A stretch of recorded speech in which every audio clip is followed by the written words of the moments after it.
There are questions that we ask all nominees, and I just simply need a yes or no from you.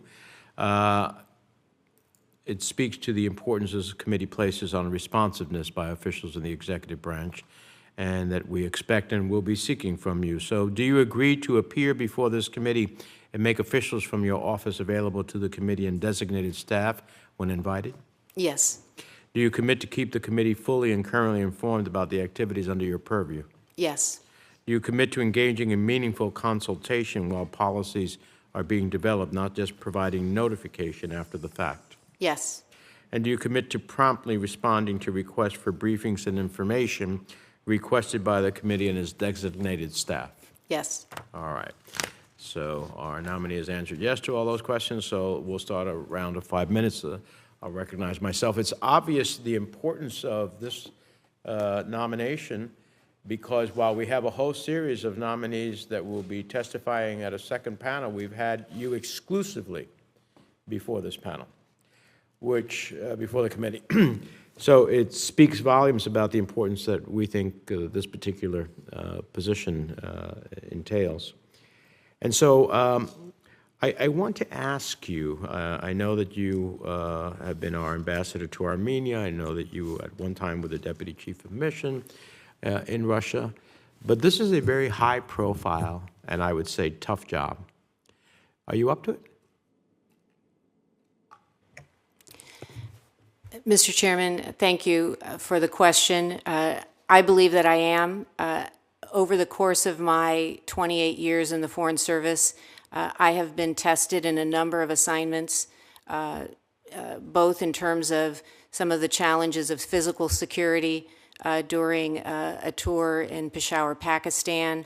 My tour as Deputy Chief of Mission in Russia at the embassy in Moscow was already in a period after Russia's illegal annexation of Crimea, when our relations were hurtling downward, and we faced regular harassment of our staff.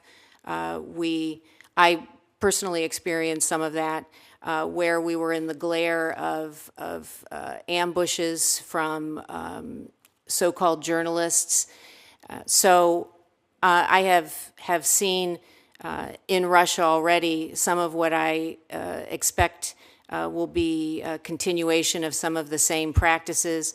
And then let me say, finally, it has been a tremendous honor to be the U.S. ambassador to Armenia in a period of enormous opportunity, but of tremendous challenge, as I know you understand very well as someone who has followed the Caucasus very closely. During my tenure, we were in a period of active conflict, a war that brought tremendous pressures on our embassy, on our staff, and that is another experience that I believe I will bring to bear in serving, if confirmed, as the U.S. ambassador to the Russian Federation. Mm-hmm. Thank you. You referred to some of the difficulties of this particular assignment. The Russian government has sought to make it difficult for the United States to operate diplomatic facilities in Russia. They forcibly terminated local employed staff, declared diplomats to be persona non grata.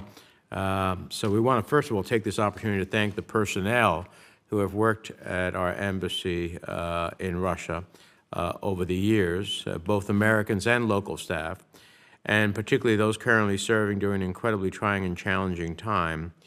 How can the embassy's work be effective, both in terms of providing service on behalf of Americans and in representing and advancing U.S. interests at a time that our diplomatic relations are barely existent?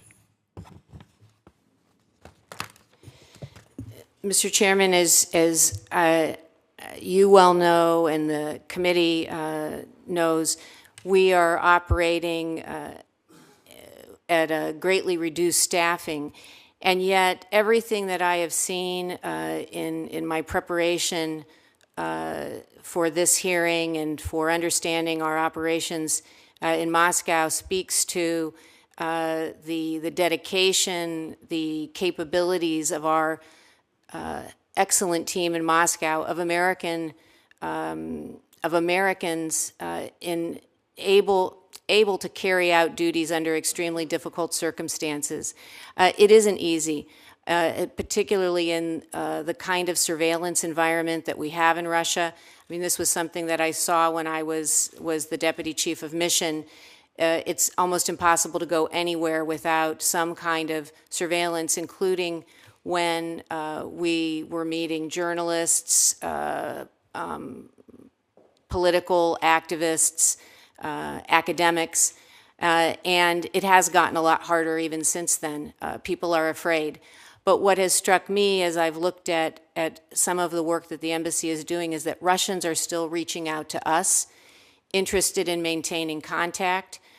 We have still some very strong public diplomacy programs that are active, exchange programs that are allowing us to keep the door open to Russian citizens who are interested in a better kind of relationship in future.